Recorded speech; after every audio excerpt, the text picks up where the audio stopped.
வெளிச்சமா இருக்கு. இப்ப பார்வதிக்கு அங்கமெல்லாம் பதறுது.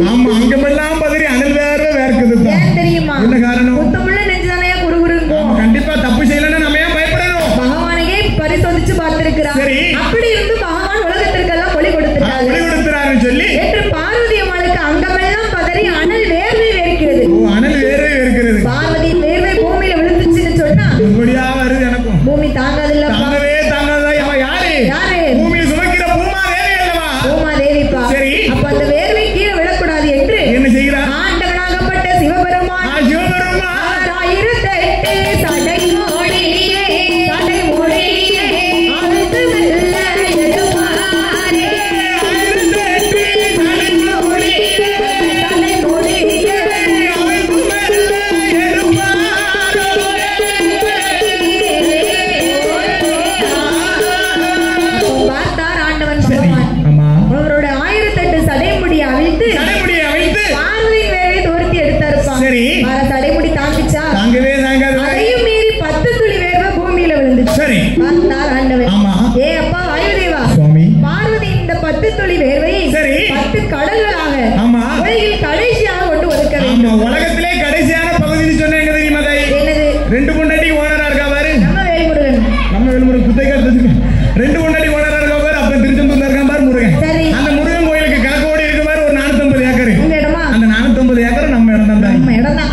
பள்ளிக்கூடம் பக்கம் ஒழுங்கா பாருங்க.